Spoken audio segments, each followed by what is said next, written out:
I just wanted to try out recording me messing with ChatGPT.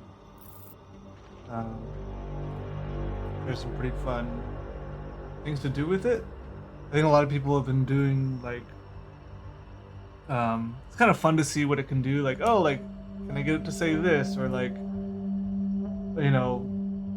trying to find the extent of what it can do, and I even have fun doing that stuff. But kind of got me thinking, like, what are um, I don't know, more legitimate uses where, like, if you just make it do stuff that your brain can already do, it seems kind of pointless.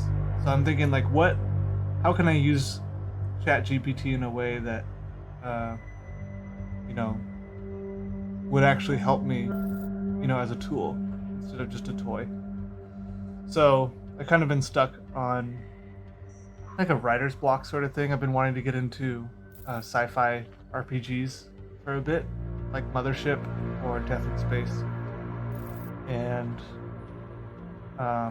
I've written some modules, not completely, but started to, and it was fun, but it gets difficult, and sometimes you lose inspiration, or you struggle with finding out how to resolve a certain problem in the setting. So I got thinking, like, hey, maybe ChatGPT is a cool way to solve some problems. So today I'm just making a sort of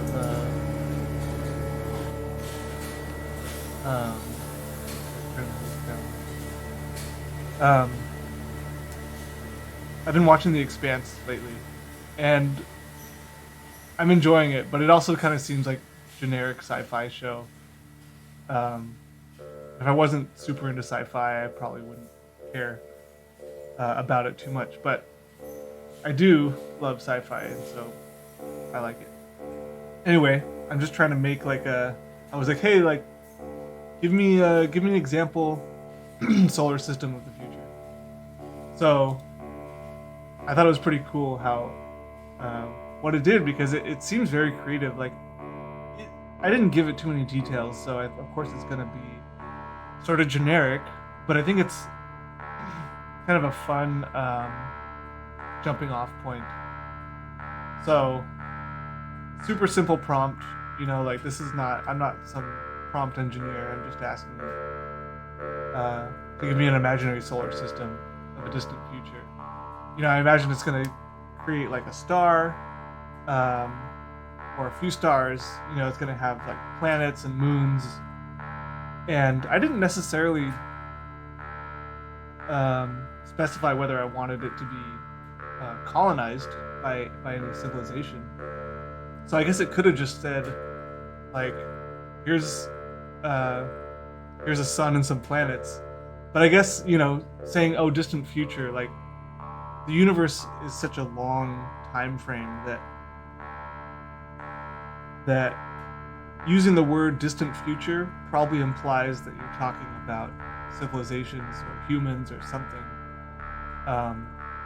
Because you could probably look at the same star system like a billion years ago, and it's like the exact same system. So anyway, the one it came up with me was there are multiple suns that orbit around a central star, which already kind of funny, because that's is it like a binary? I guess it would be like a ternary star system. I don't know if those exist in real life. I guess you could probably have like a binary star system that orbited a central sun. I haven't seen that. I don't know if that's a thing that can happen, but it's kind of cool. These suns vary in size and brightness, ranging from small, dim red dwarfs to massive, brilliant blue giants.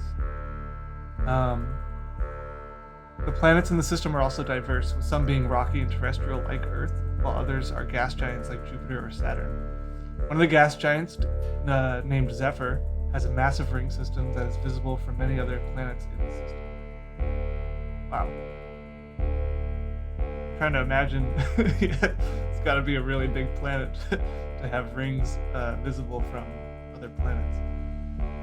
But hey, this is our imaginary solar system. One of the most intriguing features of the solar system is the presence of several habitable moons. These moons are home to a variety of life forms, some of which have evolved to thrive in the extreme conditions of their environment. Okay, so they're habitable and extreme. I guess you could do that with like 'cause I know some people have talked about Europa, I believe. Oh no, sorry, Titan. And like it's like a methane-based atmosphere and stuff like that, which is for humans obviously. Anything on Earth is not going to have a good time there. But you know, it can actually support life, just not what we think of as life.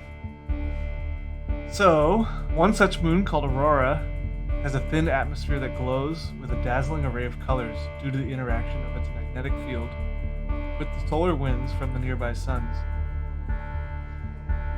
So I guess Earth is pretty far from the sun, and we still get like Aurora. Hey, that's kind of, it's called Aurora, and it has that cool atmospheric thing, our auroras, which I guess is fitting. Not super creative, but I guess it's kind of fun to like I think that's a fun way to name it, you know? Definitely easy to remember which one it is. You know, sometimes sci-fi stuff has like Plaxton B5, and you're like, oh yeah, which moon is that again? Like, is that the one with the little red fuzzy dudes, or the big green slimy things? You know, like, so I like that. Okay, as humanity has expanded into this solar system, they have built massive space stations and colonies on many of the planets and moons. These colonies are powered by advanced fusion reactors and are self-sufficient, producing their own food and resources through advanced farming and mining techniques. That's pretty cool. I imagine the fusion reactors need fuel. I know that, I guess, in the far future, there's a lot of different things that they could probably find as fuel. I know when we talk about fusion reactors on Earth now, usually their fuel is I don't know how to pronounce this actually, but it's like deuterium or something like that. I think it's like hydrogen with 2 neutrons instead of 1. Like heavy hydrogen or something like that. So I'm sure, you know, it's probably so far in the future that they're like, we've solved that problem so long ago, we don't even think about it.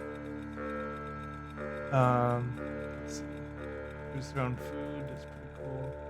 Okay, in the outer reaches of the solar system, there are vast asteroid belts and icy comets that are being mined for their valuable resources. The most significant mining operation is located on a large asteroid named Prometheus. Oh, that's not going to end very well if we, you know. Has anyone on Earth watched the movies? Come on. Which has an abundance of rare metals and minerals that are highly prized by the inhabitants of the system.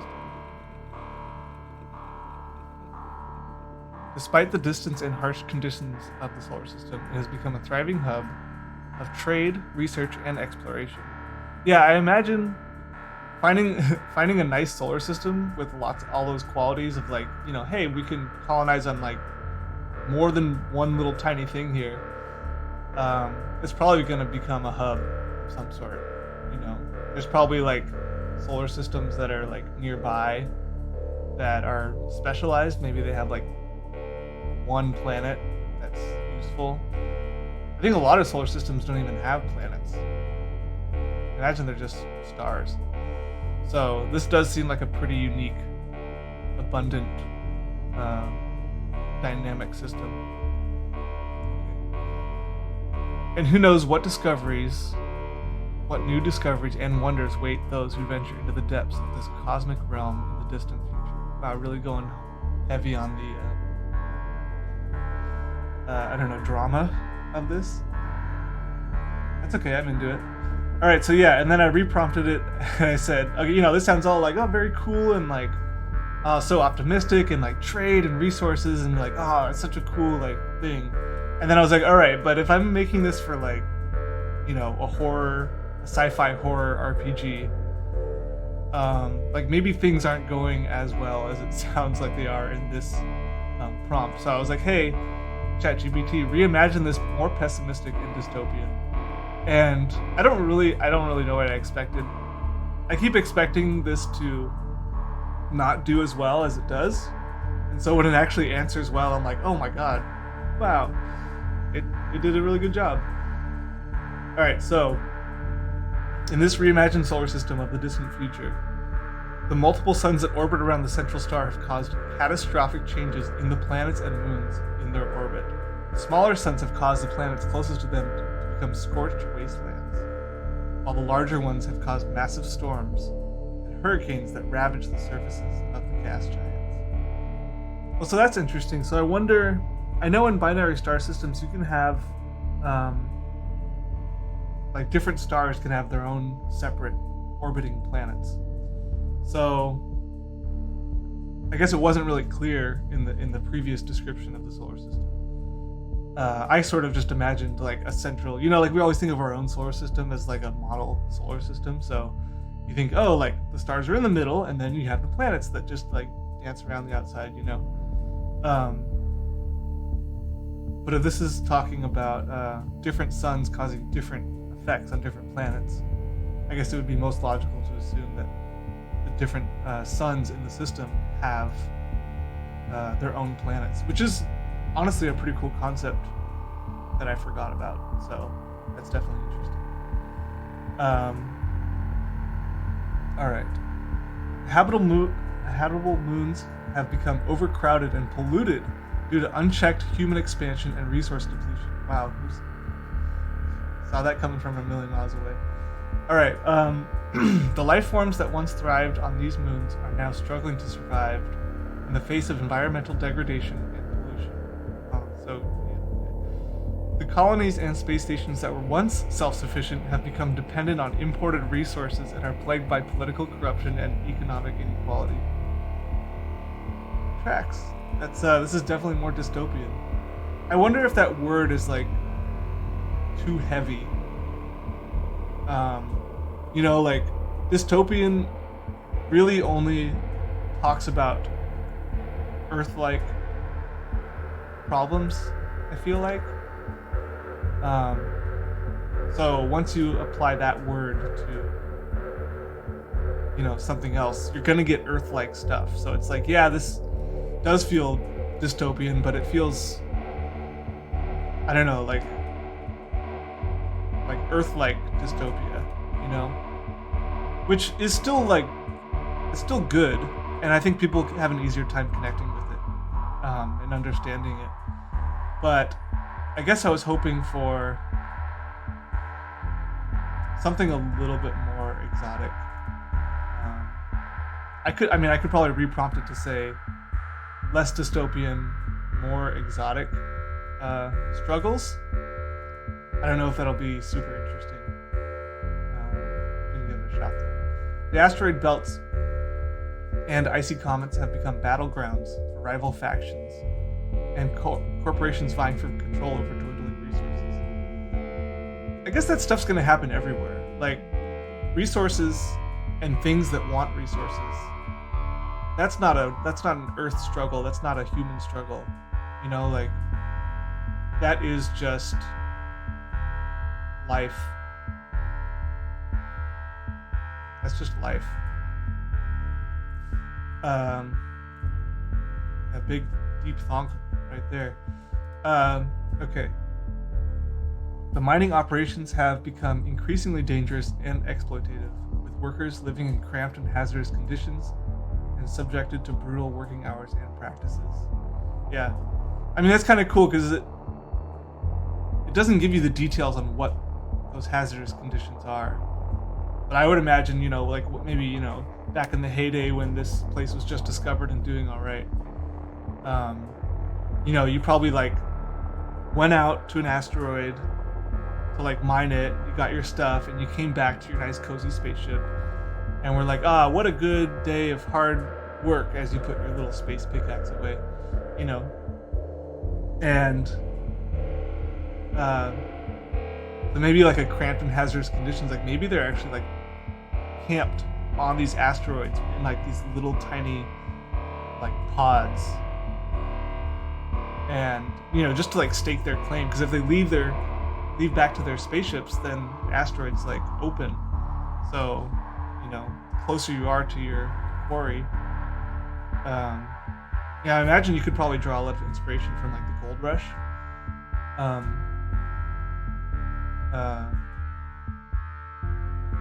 I don't know if people like camped next to their spot. They would have. Of course, they're gonna be like, "Oh, I found a good spot. I'm gonna leave." Like, no, they're not gonna do that. So that would be cool, living on an icy asteroid, mining. I mean, it wouldn't be cool, but it's a cool concept to think about. Okay. The few remaining habitable planets are under control of authoritarian regimes that rule with an iron fist. Classic dystopian stuff, okay. Using advanced surveillance technologies to monitor and control their citizens. Dissent is punished severely, and any opposition is quickly crushed by the ruling elite. I feel like, that's just straight dystopian playbook stuff. Still cool. Okay, despite the advances in technology and space travel, life in this dystopian solar system has become a constant struggle for survival. The dreams of exploration and discovery have given way to the grim reality of a civilization on the brink of collapse.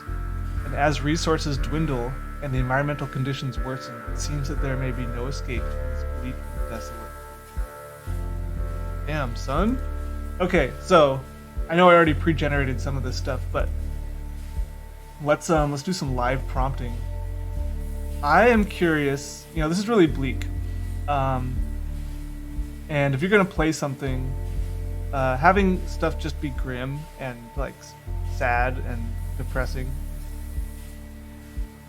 I don't know, it doesn't really inspire you to be like excited to play. You're not, I can't wait to get back in this like oppressive world where like stuff sucks. So I would like to try something like maybe what's interesting is the setting is like, oh, it's been getting worse and worse, and it's been dwindling, and like stuff sucks. And then something that makes a game like fun is where you're like, oh, the characters are changing something, and they're you don't have to be heroes necessarily, but that's where like the autonomy comes in, and that's where players are like, wow, I made a difference. I impacted things in some way. So I want to make something where something fights back against this dystopia. Maybe there's like a rival faction. Maybe the let's see, what does it say? The authoritarian regime. Let's get a name for this regime, because it's just nameless right now. What is the name of this authoritarian regime? Oh, come on.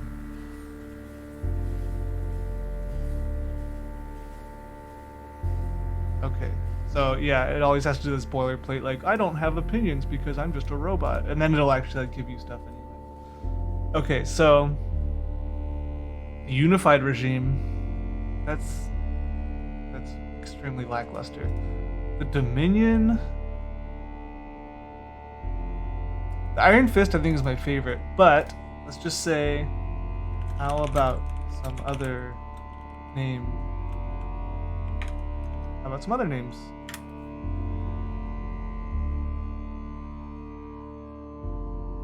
Like Iron Fist, like who's gonna call themselves the Iron Fist? Like obviously the regime itself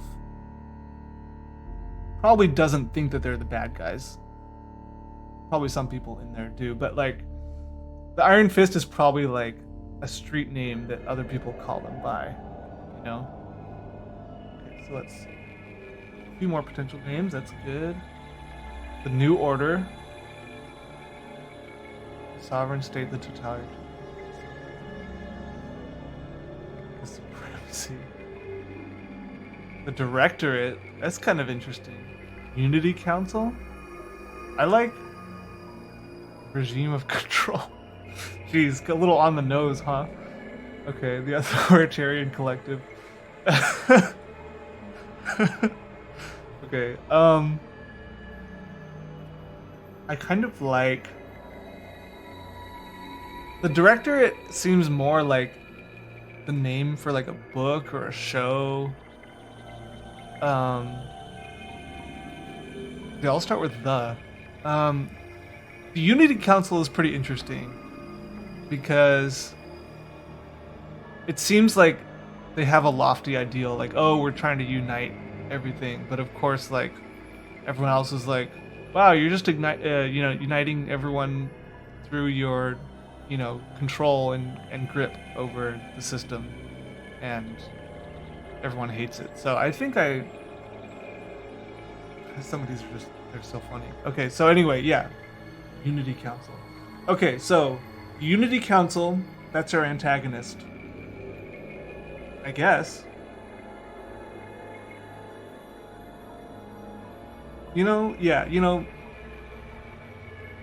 There's something to be said for like moral grayness in a story, and I like that concept in general. But I think for this thought experiment, let's just say, you know what? They're just capital E evil, lawful evil. And I don't know who our protagonist or our, not our protagonist singular, but I guess like what's gonna fight against them,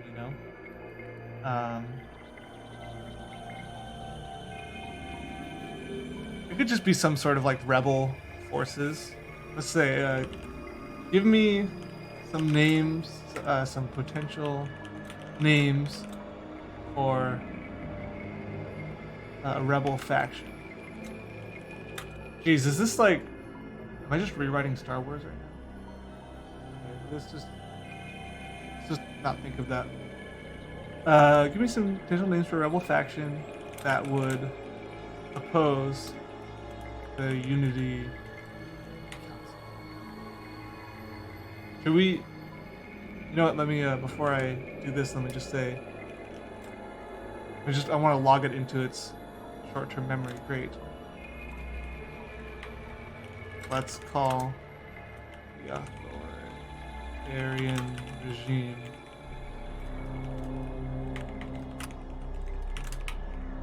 Unity Council. Sure.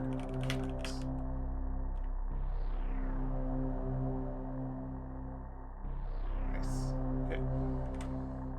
Now, give me some potential names for a rebel faction that would oppose the Unity Council. The Resistance, the Rebellion, the Free Alliance. Yeah, jeez. It's so generic.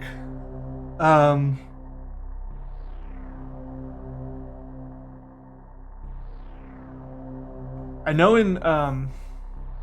I mentioned The Expanse before as a show that I was watching, and I know they're like independent rebel faction is called the Belters because they're like the working class and they're the ones working on the asteroids, as opposed to Earth and Mars, which are like more traditional superpowers. I kind of like the creativity, like the Belters, and it kind of talks about where they're from, versus this is a little bit more like,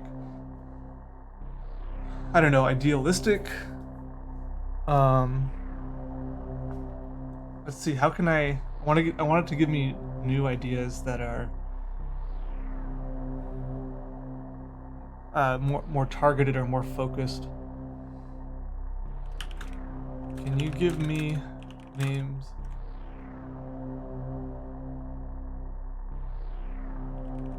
that are different names that are less generic.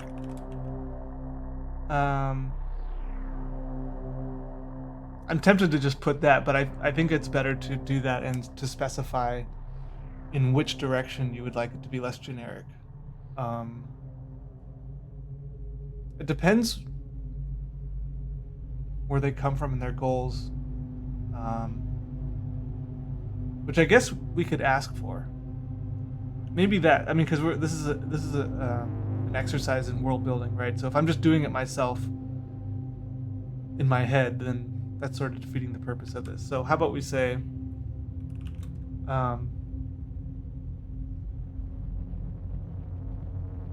what is the what brings them together? What's the what's the uniting factor that the rebel faction gathers behind? This will probably be generic as well, but I'm curious to see what it will say.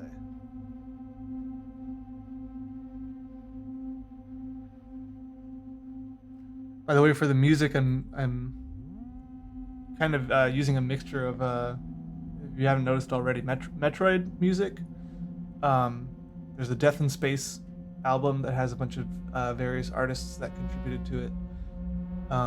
This song is called Tenebrae, which I think means darkness, and it's by State Azure, which I usually listen to fall asleep to, but some of his things are,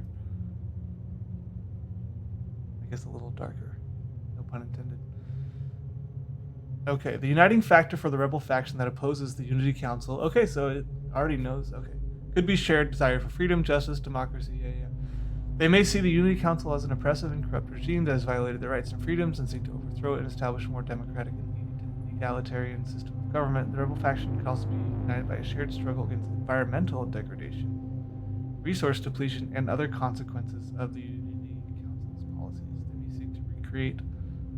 They may seek to create a more sustainable and equitable society that prioritizes the needs of all its citizens, rather than the interests of a privileged few.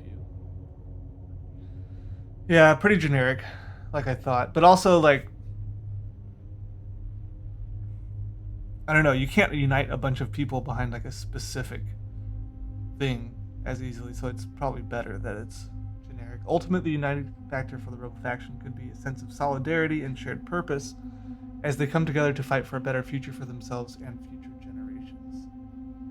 What is a better future for themselves?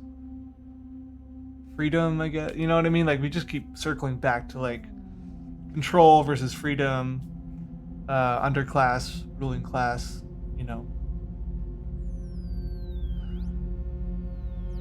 Let's see. Maybe they should.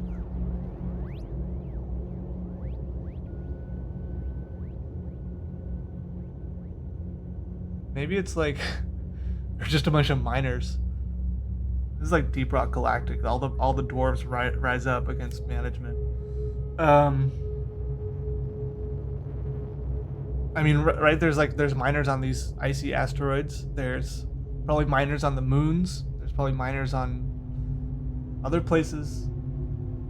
Let's see. So,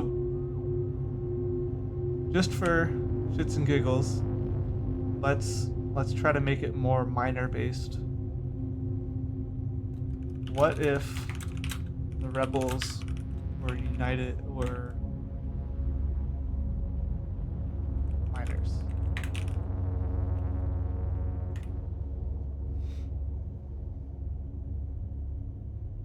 Miners Union. The Ore Vanguard. All right, here we go. Here we go. The Drillbit Collective. That's so stupid. Oh my god. Earthblood Liberate. That's so weird. Extraction Front kind of sounds like they're not gonna call themselves that, you know? Deep Core Alliance is pretty cool.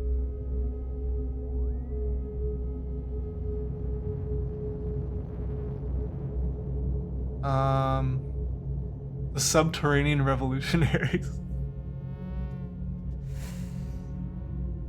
Why do I like that? I'm not choosing that. But let's see if I say let's say I like number 8. Give me similar names to that. I wonder if it'll know which one I'm talking about. Give me more names similar to that. Nice. Okay, cool. The below ground resistance. The tunnel fighters. Tunnel snakes reference. The undermine movement. That's kind of I kind of like that because right, like that's clever. You get it. I don't have to explain that. The abyssal insurrection. I don't think you're gonna get too many like sympathetic people with that. The mole resistance. Some of these sound like small teams or like a little union or something like that, but as like a big resistance movement. Like the underminers. I wonder what. Okay, let's go with number 10.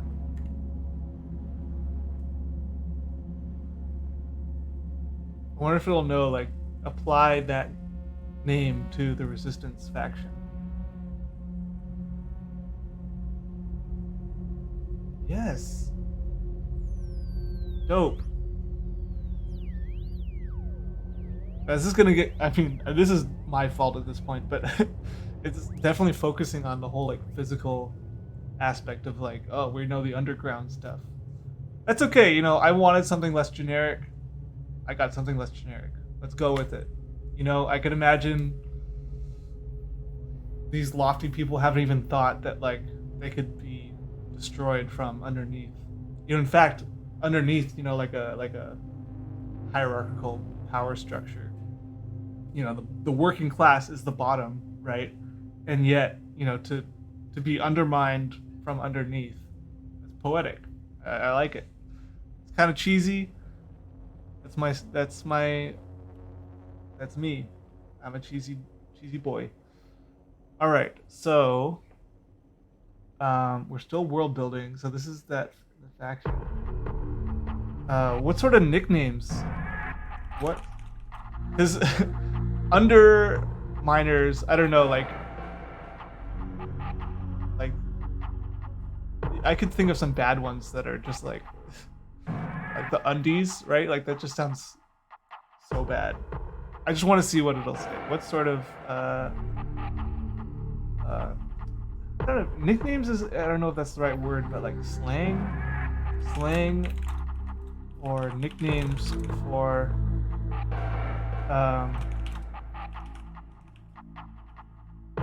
undermine movement.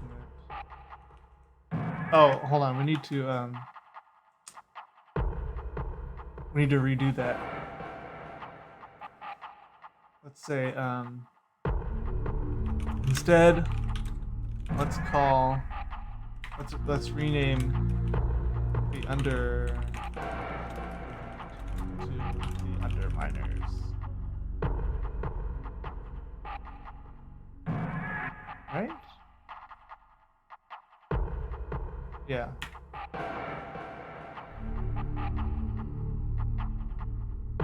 Cool. Okay.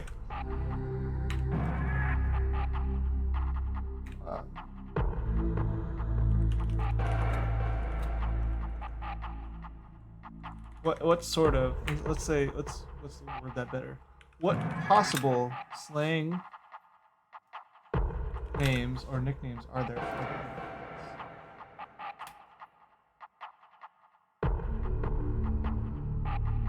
the diggers, the subbies, the underdogs, the shafters? No, let's not do that.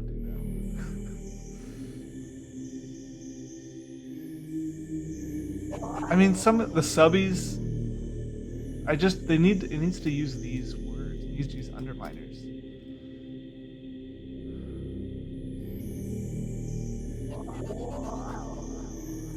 Give me some more.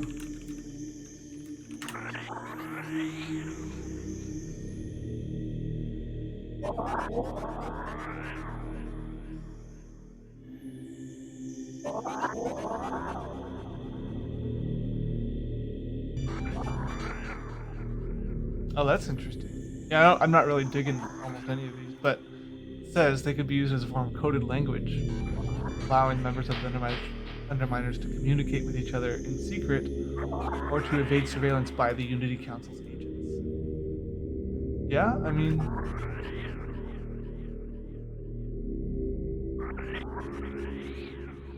I don't like any of these. I'm just gonna call them the undies. Let's just... I'm gonna get kind of sassy here. Your suggestions are bad. I'm going to say sometimes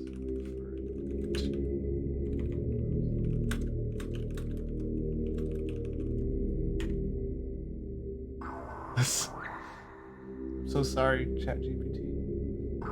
Yeah.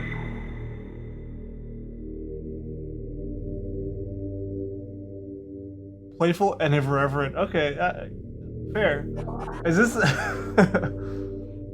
I feel like this is sort of like throwing it back at me a little bit.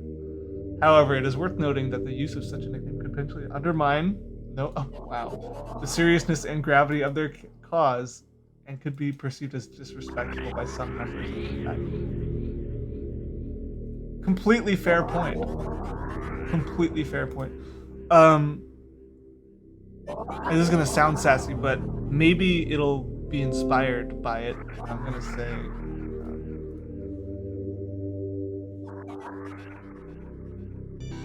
what other ones do you suggest?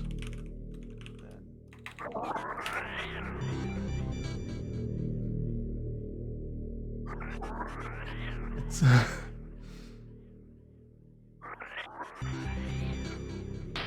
Tunnel Titans. Oh my god. Okay, so we're getting a little geode gang. Oh man. All right. So we're getting into like little gang team squad territory here.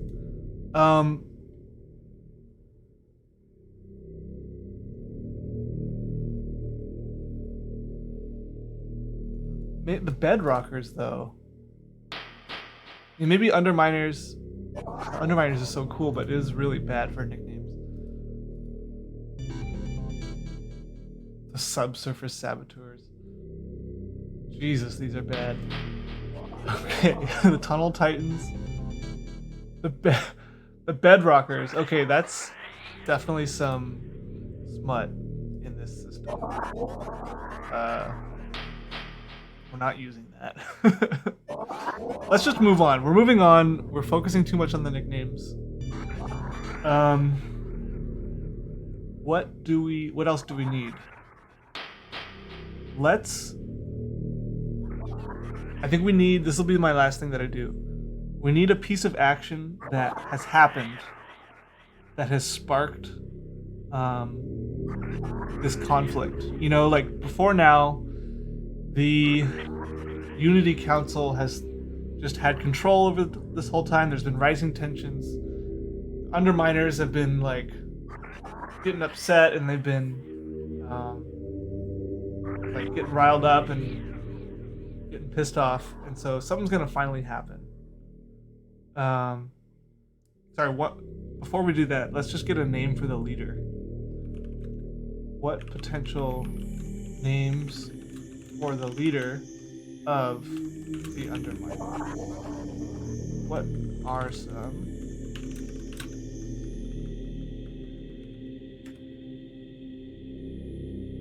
The leader. So I'm gonna make it. It really shouldn't be one leader though. If they're all about like just like independence and they're kind of like a movement, I know it's easier to unite under one leader, but I think it would be really cool to have a few different people, maybe that represent different parts of. Wow, those are really bad.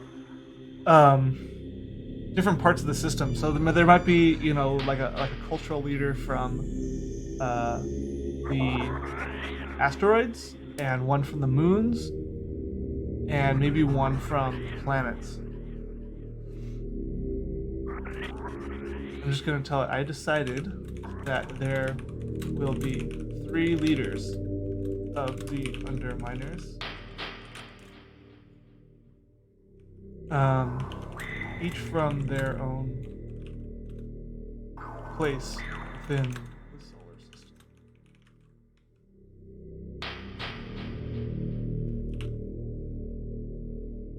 One leader will be from the icy asteroids. An asteroid belt, yeah. One will be from the habitable moons. And last one will be from the main planet.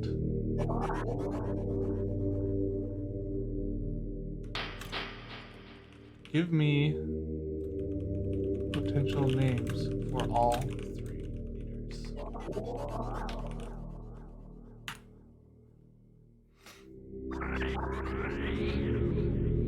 Oh man, this is so cool. I love that it's just like, it knows. Oh god, these are so bad. Okay.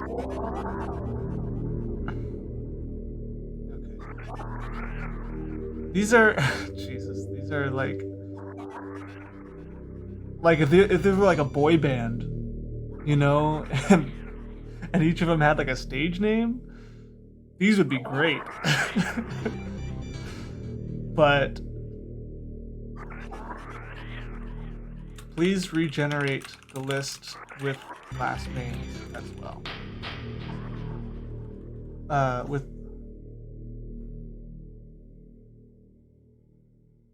more human names, and also include last names.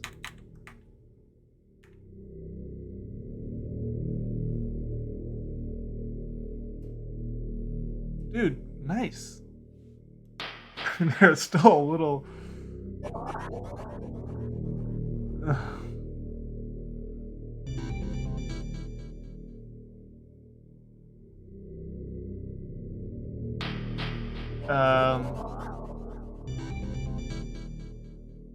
I guess I'm just gonna. These are just so on the nose. Like the Aurora thing was on the nose, but I liked it. But for like people's names, Oliver Chill. As like, I'm so tempted to just turn this into like a humor campaign where they're the Underminers and there's underwear jokes all the time, and the leader's name is Oliver Chill and stuff. It's so tempting.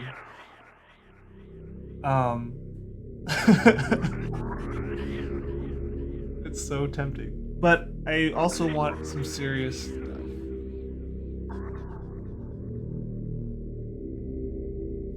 Let's see.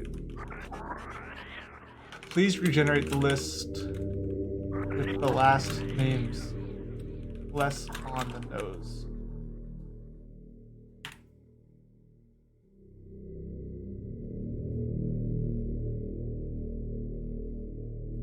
Those are better. This definitely takes instructions pretty well. Overly obvious references to the respective locations or roles. Oh my god. This thing knows exactly what I want. It's so cool.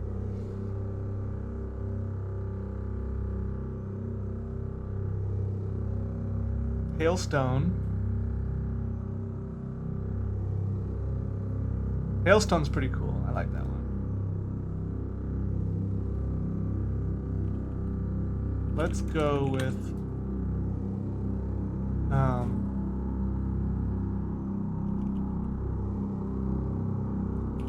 Adam Hailstone.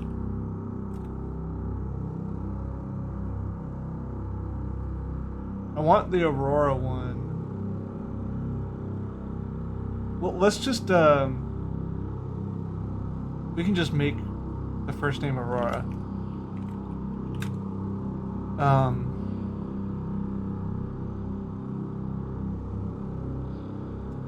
Moons.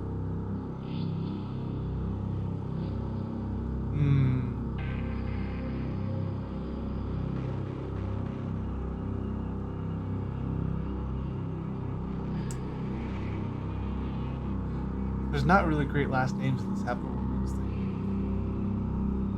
Starling, Aurora Starling sounds like a porn star name. I'm not doing that.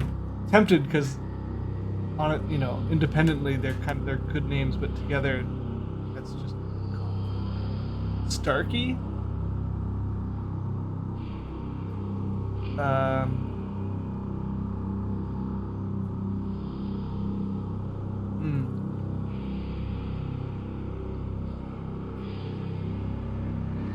Aurora already, that is a little on the nose already, huh? I kind of like Aaron, because Aaron kind of sounds like Aurora in a way, you know, like it's got most of the same letters. Let's go with Aaron. Aaron.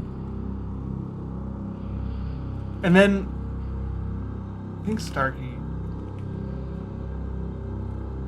It's good. Let's a main planet leader. Terra would be a really cool.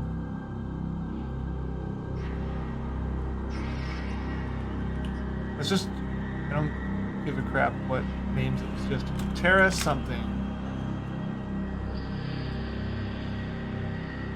Just realized we don't have a name for the solar system. Like the main star, we don't have a name for.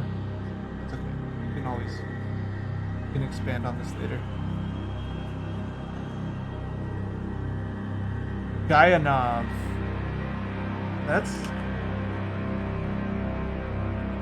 I like that one. Plus it gets some, some Russian influence in there.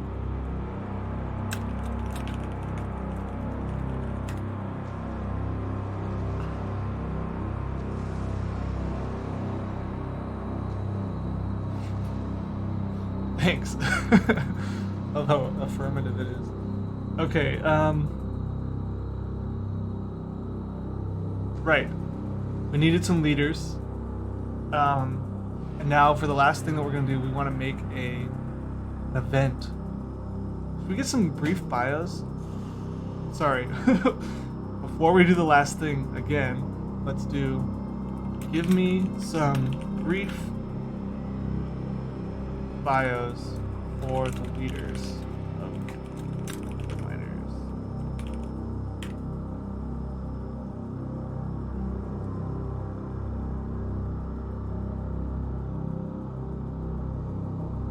Not super brief. Born and raised on one of the icy asteroids orbiting the main planet. Okay, they're not orbiting the main planet because it originally said they're on the outer edges of the solar system. But that's okay. His family were miners who worked long and hard hours in the mines, and they instilled him a strong working ethic and deep sense of community. Eventually rose to become a leader within the mining community, known for his pragmatic approach and unwavering commitment to the safety and well-being of his fellow. Adam is a strategic thinker, a natural problem solver, and a fierce advocate for the rights of those in need. Pretty generic, I gotta say, except for the icy asteroids part. This is probably it's like horoscopes, you know? We're gonna get the same stuff. Like, these are all aspects of a leader, which I guess if they're leaders, they're gonna have aspects of leaders. Okay, so born on one of the habitable moons orbiting the main planet again. So we got moons and asteroids orbiting the main planet. Yeah. His parents were scientists. Oh, so that's interesting. That's actually very interesting because here we have his family were miners, and he was a miner, and Aaron was a scientist, or his parents were scientists who studied the unique ecosystem of the moon, and they instilled in him deep respect for the natural world and curiosity about the universe. Aaron followed in his parents' footsteps, pursuing scientific research, but he eventually became disillusioned with the corruption and exploitation he saw within the scientific community. Oh, fuck. Okay. He turned to activism and became a passionate advocate for the protection of the moon's delicate ecosystem and the rights of the workers who labor to extract its resources. Damn, okay. Main planet leader Tara Gayanov. Tara was born and raised on the main planet in one of the sprawling cities that dominate its surface. Her parents were political dissidents who were imprisoned by the Unity Council for their beliefs, and their example inspired Tara to become an activist and a leader in the resistance movement. She is a fierce and charismatic speaker known for her ability to rally the people and inspire them to action. Tara is a skilled strategist, a brilliant organizer, and a tireless fighter for the cause of freedom and justice. Wow, this is super cool. I went in here thinking there was just going to be a bunch of hoopla, generic, this person is a natural born leader. And on some level, of course it is, but these are all like pretty unique stories, and I can easily see how they would come together to form a really powerful resistance. Like, this is really cool. Okay. This is so dope. I'm definitely saving all of this. Okay. I want to go into like how did they meet, I want to see history of the resistance being built. I'm not going to do it in this recording. As promised, let's do the final thing, which is what event sparked this, the tension to collapse into, or to break into something irreversible, some event. So I'm just going to tell it. The Underminers, and I'll say the Underminers have executed a plan, their first plan to not retaliate, to overthrow the Unity Council. What was it? And how did it happen?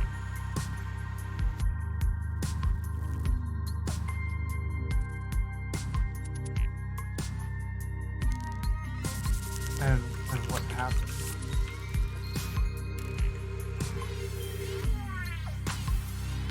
Coordinated attack on several key installations and supply lines that were vital to the regime's control over the solar system.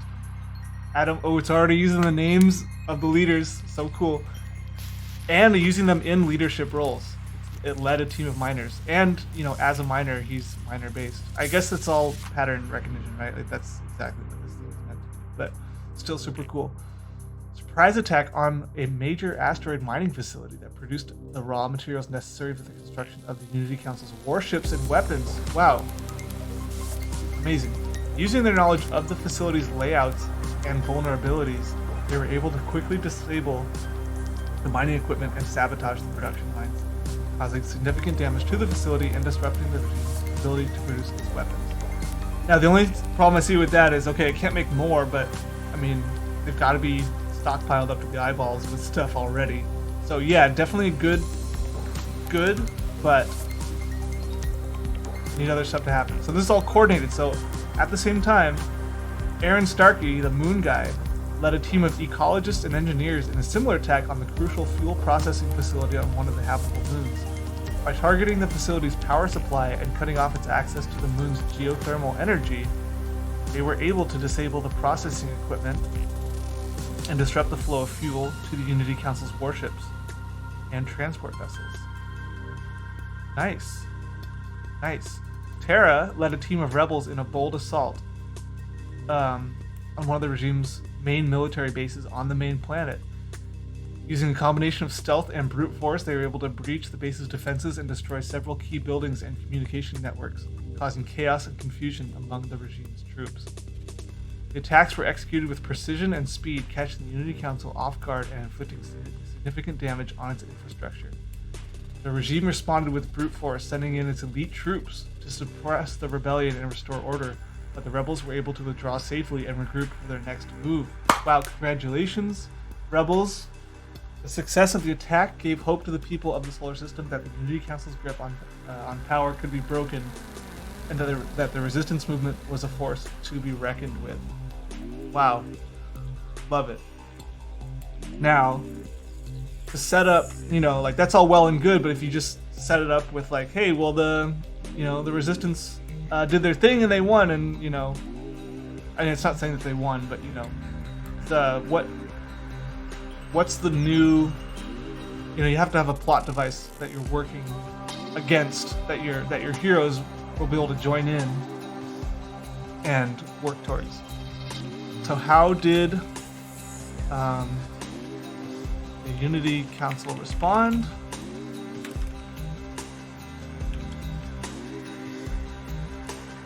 To this coordinated attack? And what is the Underminers' next move?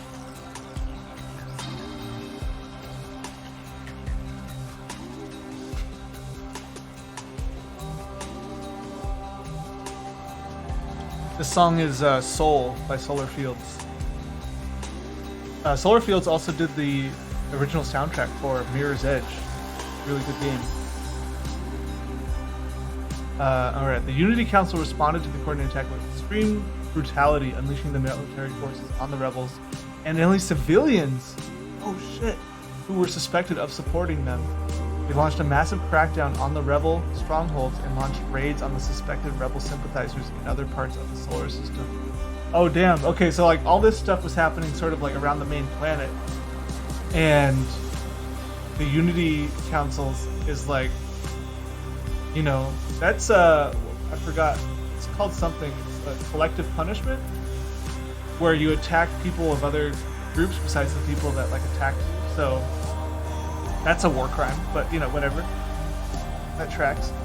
Despite the brutal response, the Underminers were able to survive and regroup. They knew that they had dealt a significant blow to the Unity Council, but also realized that the regime would now be more vigilant and prepared for future attacks. The leaders of the Underminers held a secret meeting to discuss their next move. Probably a good idea, because there's always going to be like counter agents, right? You could have people that are close to the rebel leaders that are actually working for the Unity Council and stuff like that. So, loose lips. Adam Hailstone suggested that they continue to target key infrastructure and resources that were essential to the Unity Council's control over the solar system. He proposed that they launch a series of coordinated attacks on several more mining and manufacturing facilities to further disrupt the regime's ability to produce weapons and maintain its power. Aaron Starkey suggested that they also focus on disrupting the regime's supply lines by attacking the transport vessels that carried fuel and other resources between the different planets and moons. By disrupting these supply lines, they could weaken the regime's ability to maintain its military forces and hold on to power. Terra suggested that they also focus on building alliances with other rebel groups and dissident factions who were also opposed to the Unity Council. By working together, they could pool their resources and intelligence to launch more effective attacks and increase their chances of success. This is just so cool. The leaders of the Underminers agreed to these strategies and began to plan their next moves. They knew that the road ahead would be difficult and dangerous, but they also knew that they were fighting for a just cause, and that they would not stop until the Unity Council was overthrown and a new, more just society was established in its place. Alright, so here's a really good example of how something like this really, I think, would help me get unstuck and have good ideas. Not just the ideas themselves, disrupting weapons manufacturing facilities, but the fact that like each leader has their own separate plan that's sort of like with kind of aligns with their personality. And I think this provides a really cool thing where the players, if the players were to join right here, they could sort of choose which path they would like to spend their effort.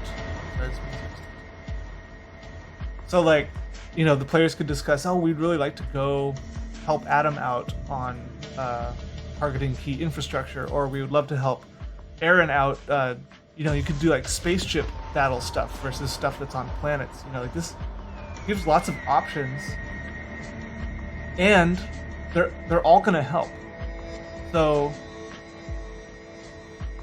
you know, if they come up with their own options, I think that's definitely cool. But I think players get worried, like, oh, like, is what we're doing actually helping, or was our plan like bad? Like I'm in a Curse of Strahd campaign for D&D right now, and we come up with a lot of our own plans and stuff, and it's really cool. But sometimes I'm like, how is this gonna help at all? You know, and like maybe it will, because the dungeon master like works with you to like make it work.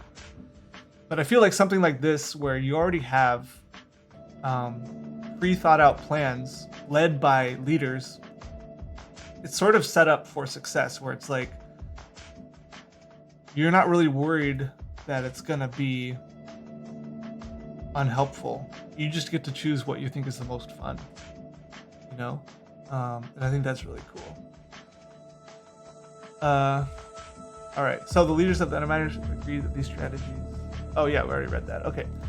So yeah, I'm gonna stop here, but this was definitely a really fun exercise in world building and setup for like a campaign or a module for a sci-fi thing, where I would have sat at my writing thing with like an empty page, drinking some whiskey and being like, wow, I suck at writing stuff.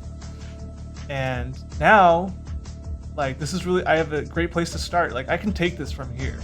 You know, I could probably ask it for help in the future, and I probably would, just because it's fun.